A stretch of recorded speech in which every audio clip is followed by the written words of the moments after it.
سبزیاں اور پھل. اب سبزیاں اور پھل سردیوں میں ہم کسی اور طرح سے جو ہے وہ کنزیوم کر رہے ہوتے ہیں, گرمیوں میں کسی اور طرح سے کر ہوتے ہیں. اب گرمیوں میں ہمارا مرچ مسالے کھانے کا اتنا دل نہیں چاہتا, سردیوں میں تو ہم مالٹے کے اوپر بھی نمک, کالا نمک ڈال کے کھا رہے ہوتے ہیں. اب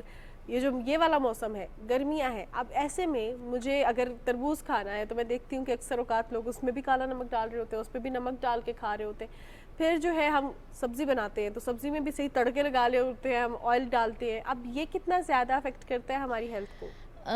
جہاں تک تربوز پہ نمک لگانے والی بات ہے تو اس کے لیے میں تھوڑا سا آپ کو ایکسپلین کر دوں. ہماری حکمت میں جو تربوز ہے وہ ٹھنڈا تو بہت ہوتا ہے لیکن وہ بادی ہوتا ہے, تھوڑا سا دیر سے ہضم ہوتا ہے. پانی اس کا آپ کو تو, لیکن جو اس کا ہوتا ہے پلپ وہ بہت دیر سے ہضم ہوتا ہے. جب ہم اس کو نمک لگاتے ہیں, کالا نمک, تو وہ جلدی ہضم ہو جاتا ہے. ایک بات یہ. دوسری یہ ہے کہ جو لوگ ایسا کام کرتے ہیں جن میں انہیں سویٹنگ بہت زیادہ ہوتی ہے, تو آپ کو پتہ ہے کہ پانی کے ساتھ ان کی نمکیات بھی خارج ہو رہی ہوتی ہیں, تو جسم میں نمک کی کمی ہو جاتی ہے, نمکیات کی کمی ہو جاتی ہے. ایسے میں ان کا بی پی لو ہونا شروع ہو جاتا ہے. ایسے لوگوں کے لیے تو بہت مفید ہے تربوز کے ساتھ نمک لگا کر کھانا. ایک تو یہ ہو گیا. لیکن تربوز کے بھی اوقات ہوتے ہیں کھانے کے. رات میں کبھی بھی تربوز اور کھیرا نہیں کھانا چاہیے گرمی کے موسم میں, کیونکہ آپ پانی بہت زیادہ پیتے ہیں, یہ دونوں چیزیں ہضم نہیں ہوتی جس سے آپ کو ڈائریا ہو سکتا ہے. اور کوشش یہی کریں کہ سلاد کا بہترین ٹائم جو ہے نا وہ دن کا رکھیں, اور اگر رات میں آپ کھا ہی رہے ہیں تو 7 بجے کے درمیان کھائیں. اس کے 3 سے 4 گھنٹے بعد آپ سوئیں, کیونکہ سلاد بہت جلد ہضم نہیں ہوتا. دوسری جو چیز آپ نے بولی مرچ مسالوں کی, گرمی میں مرچ مسالوں سے اور گوشت سے بہت اوائڈ کرنا چاہیے, کیونکہ گوشت جو ہوتا ہے یہ جسم میں پانی کی کمی کر دیتا ہے. اور جو مرچ مسالوں سے آپ کو زیادہ سے زیادہ جو ہے وہ پیاس بھی لگتی ہے, اور جسم چونکہ آلریڈی پہلے ہی ریکوائرڈ بہت زیادہ پانی کر رہا ہے, پھر آپ پی رہے ہیں. اس میں یہ ہوتا ہے نا کہ جب آپ پانی بہت زیادہ پیتے ہیں آپ خوراک تھوڑی لینا شروع کر دیتے ہیں, اس سے آپ کی جنرل ویکنس بڑھنا سٹارٹ ہو جاتی ہے, جسم میں خشکی سٹارٹ ہو جاتی ہے. اب وہ پیشنٹ جو ہیں وہ مختلف جو ہے وہ اس میں کمزوری کی وجہ سے چیزوں کا شکار ہوتے ہیں, فٹیک وغیرہ کا, ان چیزوں کا. اب وہ ان کو سمجھ تو نہیں آ رہی ہوتی, لیکن ان کا دیکھیں ڈائٹ ٹوٹلی چینج ہو گئی ہے. سردیوں میں یہ ہوتا ہے کہ آپ اگر گرمی میں فریش فروٹ کھا رہے ہیں تو سردی میں تو ڈرائی فروٹ کی صورت میں اللہ نے ایک خزانہ جی بالکل آپ کے لیے بنا دیا ہے. جی طاہرہ صاحب, ہم کچھ بات کریں گے ڈائٹنگ کے حوالے سے بھی, اور خاص طور پر لوگ جو اپنا وزن کم کرنا چاہتے ہیں, اپنے آپ کو صحت مند رکھنا چاہتے ہیں, ایکسرسائز کرتے ہیں, ذرا اس سے بھی ڈیٹیل میں بات کریں گے. لیکن ہمیں نیوز بریک کی جانب بالکل, کیونکہ اس حوالے سے میرے پاس بھی بہت سے سوالات ہیں, تو ڈیٹیل سے ان تمام سوالات کا جو جواب ہے وہ جانیں گے طاہرہ صاحبہ سے, لیکن آفٹر اے نیوز بریک.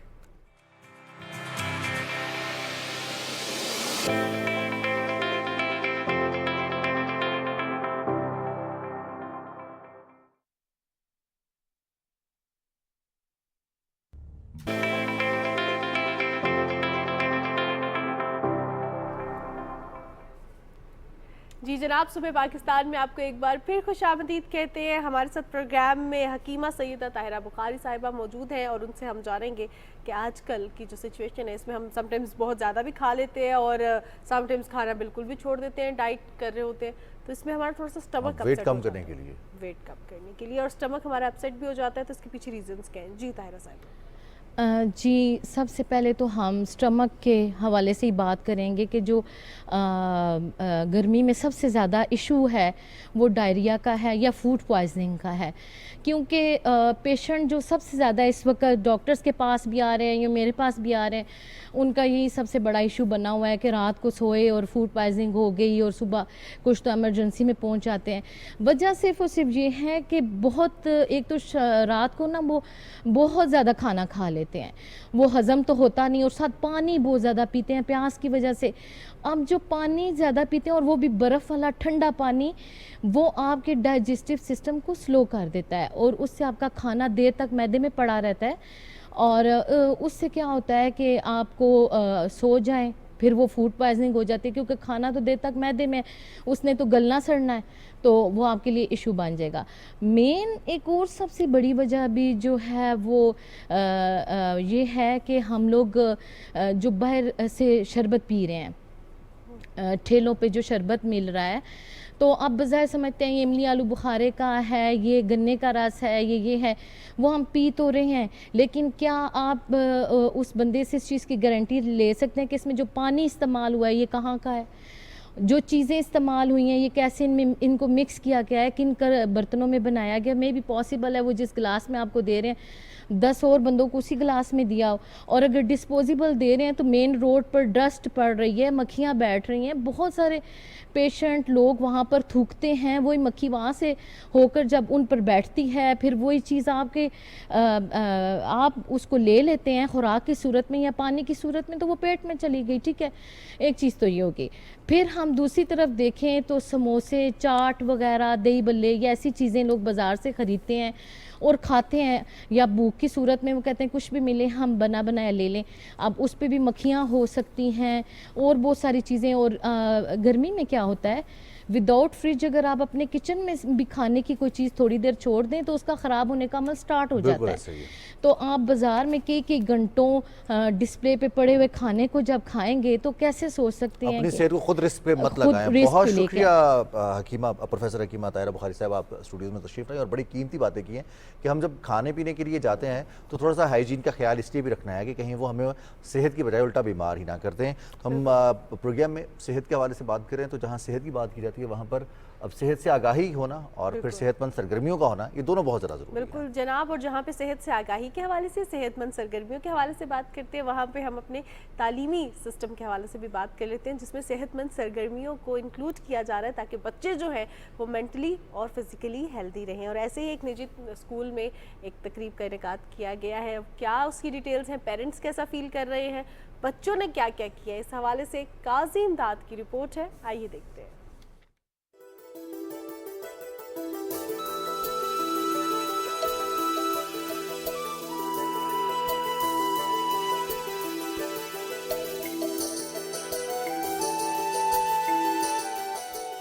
اسلام آباد کے F7 سیکٹر میں واقع نجی اسکول میں رنگوں سے بھری تقریب منعقد کی گئی جس میں بچوں کے والدین بھی خصوصی طور پر شریک ہوئے۔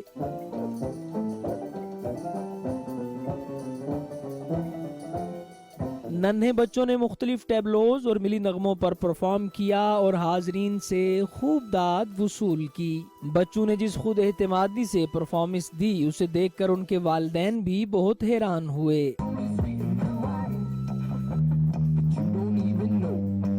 اسکول کی پرنسپل کا کہنا تھا کہ وہ آئندہ بھی ایسے ایونٹس کا انعقاد کرتے رہیں گے تاکہ طلباء میں موجود صلاحیتوں کو مزید نکھارا جا سکے۔ جی جناب، جہاں پہ ہم بات کر رہے ہیں تعلیم کے حوالے سے اور اس کے ساتھ ساتھ ہیلدی ایکٹیویٹیز کے حوالے سے، وہاں پہ کیوں نہ بچیوں کی تعلیم کے حوالے سے بات کریں۔ پاکستان میں بہت سی ایسی خواتین موجود ہیں جو کہ آگے بڑھتی ہیں اور پاکستان کا نام روشن کرتی ہیں، لیکن ان کو آگے بڑھانے والے جو کنگ میکرز ہوتے ہیں، کوئن میکرز کے حوالے سے بھی بات کرتے ہیں۔ اچھا، کل ہم نے بات کی نا تو ہمارے کچھ سینئرز ہیں، ان کی بھی یہ گفتگو ہے کہ خاص طور پر پاکستان میں جو بچیوں کی تعلیم کے حوالے سے، ان کی گروتھ کے حوالے سے، پروفیشنل گروتھ کے حوالے سے جو اقدامات کیے جا رہے ہیں وہ بہت خوش آئند اور بہت شاندار ہیں۔ بالکل جناب، اور ہم دیکھتے ہیں کہ اس میں سول سوسائٹی بھی بہت آگے ہے۔ جہاں ہم بچیوں کی تعلیم کے حوالے سے بات کرتے ہیں تو page Pakistan alliance for girls education, اور جب ہم اس کے حوالے سے بات کرتے ہیں تو فجر رابعہ پاشا ہمارے مائنڈ میں آتی ہے جو پاکستان میں بچیوں کی تعلیم کے لیے بہت کام کری ہیں۔ آج ہمارے ساتھ پروگرام میں موجود ہے، فجر پروگرام میں آپ کو خوش آمدید کہتے ہیں۔ تھینک یو ویری مچ مجھے بلانے کا اور being here, nice to be here, thank you. آپ کو پہلے تو بہت بہت مبارک ہو، اتنا زبردست ایوارڈ یونیسکو کی جانب سے۔ تو اس ایوارڈ کو جو کہ ایک سمبل ہے لیکن وہ ایک طویل سفر ہے، اس کے بارے میں ہمارے ناظرین کے ساتھ شیئر کیجیے، کیسا ایکسپیرینس رہا اور سٹارٹ کہاں سے لیا؟ سٹارٹ تو بہت لمبا جرنی ہے، وہ تو سٹارٹ میں نے لیا انگلینڈ میں، اور شاید بچپن میں پاکستان میں میری مدر ایک آرگنائزیشن ہیڈ کرتی تھیں، ٹرسٹ ہیڈ کرتی تھیں، اور وہ ان کا سارا کام خواتین کی امپاورمنٹ پہ تھا، اکنامک امپاورمنٹ پہ۔ تو وہ جو ایکسپیرینس تھا 14-15 سال کی عمر کا، ٹو سی فرسٹ ہینڈ کہ کام کرنے سے کس طرح زندگیاں بدل جاتی ہیں، تو وہ میں پھر انگلینڈ شفٹ ہو گئی کافی، I was 16 when I shifted to England. تو وہاں پہ جو پہلی چیز مجھے ہٹ کی تھی نا وہ یہی تھی کہ جو ہماری خواتین ہمارے ملک سے گئی ہوئی ہیں وہ بہت پیچھے تھیں، بہت زیادہ۔ تو وہ ایک وہ کیونکہ آلریڈی ایک اس طرح کا ایکسپیرینس تھا کہ وہ آپ دیکھ سکتے ہیں یو نو آپ انڈرسٹینڈنگ آپ کی کریٹ ہو جاتی ہے کہ ایک خاتون اسپیشلی ہمارے ملک میں کس طرح کے چیلنجز سے گزر رہی ہیں, وہی خواتین جب وہاں پہ جا رہی ہیں تو وہ وہاں پہ کس قسم کے چیلنجز سے گزر رہی ہیں, کتنا پیچھے ہیں اور ان کے لیے کیا کیا جا سکتا ہے ان کو ہیلپ کرنے کے لیے. تو وہ وہاں سے ایک میں جو ہے نا میرا پروفیشنل آئی وڈ سے کہ میں 18 سال کی تھی جب میں نے وہاں پہ فرسٹ اپنی سوشل انٹرپرائز سیٹ اپ کی ٹو ہیلپ ویمن, اور ایک وہ بس وہ ایک شروع ہوا اور وہ صرف اسی امید سے شروع کیا کہ اگر کچھ خواتین جو میرے ارد گرد ہیں اگر ان کو ہم ہیلپ کر دیتے ہیں اور وہ پھر وہ اتنا there was no looking back, پھر تو journey it's a long journey, وہ جو نہیں ہوتا نہ ختم ہونے والا سفر چلتا رہتا ہے. اور ہم دیکھ رہے ہیں کہ وہ بہت اچھے سے چل بھی رہا ہے اور امید کرتے ہیں کہ آگے بھی چلتا رہے گا. الحمدللہ. پیج کیا کام کر رہے گرلز ایجوکیشن کے حوالے سے, کن کن علاقوں میں کام کیا جا رہا ہے اور کتنی بچیاں جو ہے آپ کے ادارے کی وجہ سے زیر تعلیم ہیں؟ پیج اس وقت تقریباً 175 ڈفرینٹ لوکیشنز میں کام کر رہے ہیں ہم لوگ. جو فزیکل پروگرامز کی جب ہم بات کرتے ہیں جو کہ پورے پاکستان میں ہے, گلگت بلتستان سے لے کے کشمیر, کے پی ہے, اسلام آباد ہے, پنجاب ہے, سندھ ہے, بلوچستان ہے, تو ہم ایک تو سارے پورے پاکستان میں کام کر رہے ہیں. اور دوسری چیز یہ کہ بچیوں کا نمبر ہمارا اصل میں جو ماڈل آف ورک ہے وہ یہ ہے کہ ایک تو ہم لوگ بہت گورنمنٹ کے ساتھ بہت کلوزلی کام کرتے ہیں کیونکہ تعلیم جو ہے وہ کانسٹیٹیوشنل رائٹ ہے بچیوں کا اور گورنمنٹ کی ایکچوئل رسپانسبلٹی ہے. تو ایک کافی زیادہ جو سمجھیں کہ ہمارا کام اسی پہ ہے, ایڈوکیسی اور لابنگ پہ گورنمنٹ کے ساتھ, تاکہ بچیوں کی تعلیم کو پرائورٹائز کیا جائے, زیادہ سے زیادہ انیشیٹوز گورنمنٹ کے اینڈ پہ لیے جائیں ان بچیوں کے لیے پورے پاکستان میں, اور زیادہ سے زیادہ بجٹس الوکیٹ ہوں. اب جیسے ابھی بجٹنگ کا ٹائم ہے, بہت کریٹیکل ٹائم ہے, اور امید ہے بہت زیادہ کہ کیونکہ پرائم منسٹر پاکستان نے ایجوکیشن ایمرجنسی لانچ کی کچھ عرصے پہلے, تو ہم لوگ کافی زیادہ دیکھ رہے ہیں کہ جلدی جلدی, کیونکہ وہ ایک کرٹیکل ڈیسیجن ہوا, اس کو ایک امپورٹنس دی گئی. تو یہ آپ سمجھیں کہ یہ ہم لوگ پیچھے بیک اینڈ پہ بیٹھ کے وہ سارا کام کر رہے ہوتے ہیں کہ یہ چیزیں پش ہوں, اور جہاں پہ تعلیم ہے, بچیوں کی تعلیم ہے, اس کو پش کیا جائے. تو اس طرح کے ہمارے ایڈوکیسی کے بہت سارے کام ہیں جو ہمارے ایک جو پروگرامز کے انڈر ہمارے تقریباً 7000 بچیاں اس وقت چھوٹے گاؤں, چھوٹے ولیجز میں جو ہیں اسکولس. تو یہ آن گوئنگ نمبر ہے, یہ اسٹینڈرڈ نمبر نہیں ہے, وہ انکریز ہوتا ہے. وہ ہمارے پروگرامز ایسے ہیں جیسے آؤٹ آف اسکول چلڈرن کے لیے ایک اسپیشل پروگرام ہے جو بچیاں کبھی اسکول نہیں گئی ہیں, تو they come from very very vulnerable background, بہت چیلنجز ہوتے ہیں ان کو, بہت سارے پاورٹی کے بہت ایشوز ہیں, کلچر کے ایشوز ہوتے ہیں, کہیں پہ ارلی ایج میرجز بھی ابھی بھی نظر آتی ہیں, دو کہ بہت زیادہ کم ہو گئی ہیں پاکستان میں الحمدللہ, لیکن چھوٹے ایریاز ایسے. تو ہماری پرائورٹی وہ ایریاز ہوتے ہیں جہاں پہ نہ کوئی بچوں کے لیے اسکول ہے, کیونکہ گورنمنٹ کے ساتھ ہم کام کرتے ہیں, تو اگر گورنمنٹ کا اسکول نہیں ہے تو پھر ہم لوگ اپنا اسکول اسٹیبلش کرتے ہیں. اور اسی طرح بیسکلی ایریاز آئیڈینٹیفائی کرتے ہیں جہاں پہ فیمیل لٹریسی کا زیادہ پرابلم ہے, کمیونٹی کو انگیج کرنے کی ضرورت ہے, اویئرنیس ریزنگ بہت زیادہ ہوتی ہے. بریک کی جانے پڑنا ہے, نیوز بریک کی جانے پڑنا ہے, اور اس کے بعد پھر ہم اپنی گفتگو کو جاری رکھیں گے.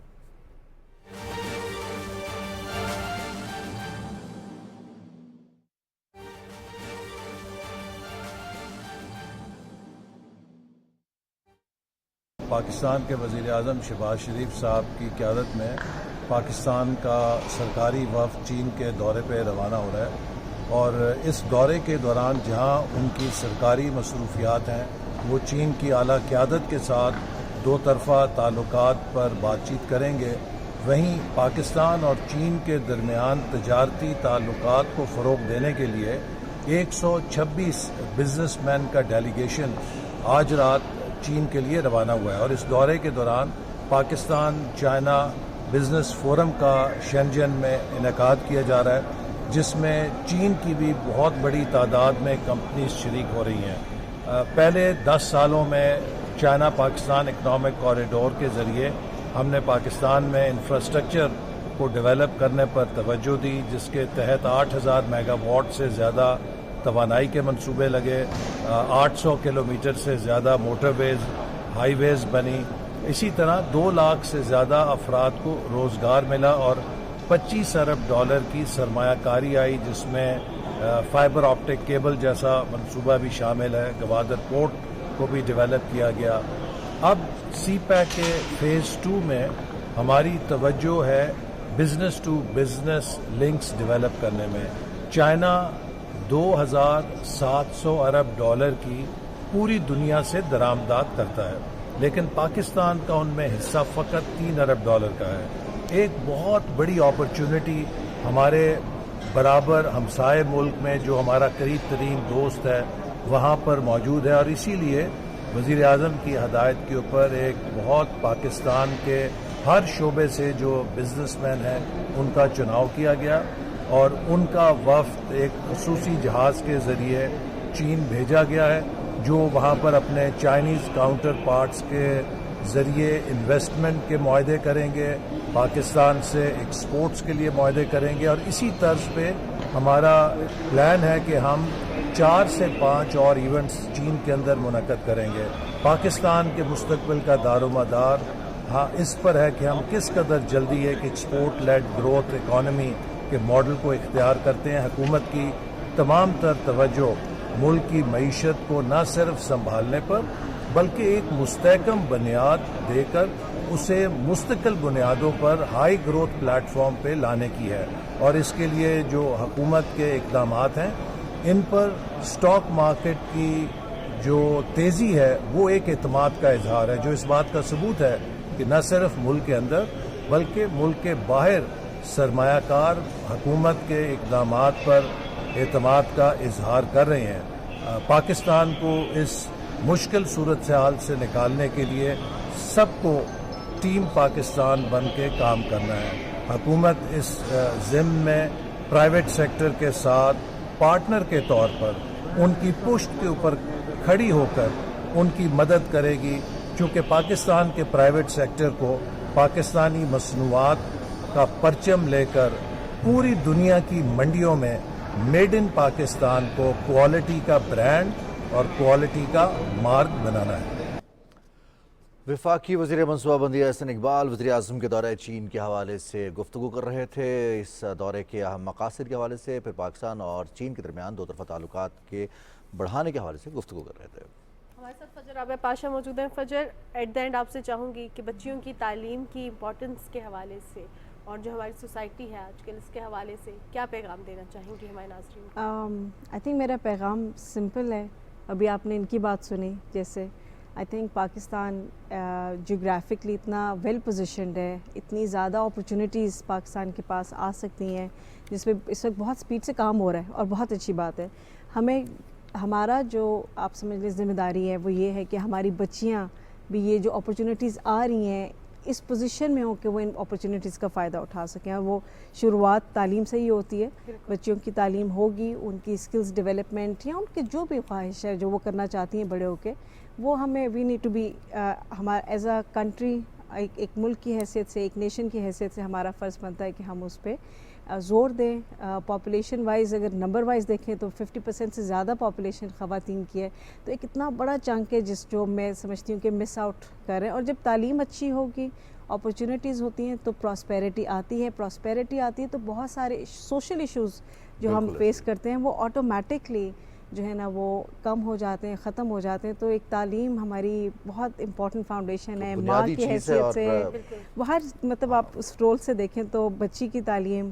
ملک کے لیے، اس کے گھر کے لیے، اس کے بچوں کے لیے، اس کی کمیونٹی کے لیے، اس کے گاؤں کے لیے، شہر کے لیے، ہر حالت میں جو ہے وہ ایک بہت ضروری ہے۔ فجر عابیہ کے جس ویژن کے ساتھ، جس پیشن کے ساتھ آپ یہ کام کر رہی ہیں، اللہ تعالیٰ اس میں اضافہ کرے اور آپ کو مزید کامیابیاں دے اور بہت سارے ایوارڈز، اور اس سے بڑا ایوارڈ کیا ہوگا کہ ہماری بچیاں تعلیم یافتہ ہوں اور جو اپرچونیٹیز ہیں اس کے لیے پہلے سے تیار ہوں۔ بہت شکریہ فجر عابیہ پاشا آپ کی قیمتی وقت کا۔ جہاں پہ ہم بات کر رہے ہیں شعور کے حوالے سے، وہاں پہ شعور اجاگر کرنا بہت زیادہ ضروری ہے، کیونکہ شعور نہیں ہوگا تو ہم بہت سے مسائل کا شکار ہو جائیں گے، اور ان میں ایک مسئلہ پولیو بھی ہے۔ اور اب دیکھ رہے ہیں ہم کہ شکارپور میں ایک نیا کیس پولیو کا سامنے آیا ہے۔ اس حوالے سے پاکستان ٹیلی ویژن نیٹ ورک پہ بھی، سوشل میڈیا پہ بھی بہت زیادہ اویئرنیس کیمپینز رن کی جا رہی ہیں۔ تو پولیو کی کیسز کی بڑھنے کی کیا وجوہات ہیں، اس پر بات کرنے کے لیے ہمارے ساتھ پروگرام میں ارشاد علی صاحب موجود ہیں، جو کہ صوبائی کوآرڈینیٹر ایمرجنسی آپریشن سینٹر برائے پولیو کے خاتمہ ہے، سندھ سے ان کا جو ہے اس کو ڈیل کر رہے ہیں۔ تو سب سے پہلے تو ارشاد صاحب پروگرام میں آپ کو خوش آمدید کہوں گی، اور آپ سے جاننا چاہوں گی کہ یہ جو ایک نیا کیس سامنے آیا ہے، جو 2.5 سال کے بچے کو پولیو کہ اس کا ایشو ہو گیا ہے، شکار ہو گیا ہے پولیو کا، ریزن کیا ہے، وجہ کیا ہے، کیوں یہ کیسز سامنے آ رہے ہیں؟ جی مانور، thank you so much for taking me online on this important topic.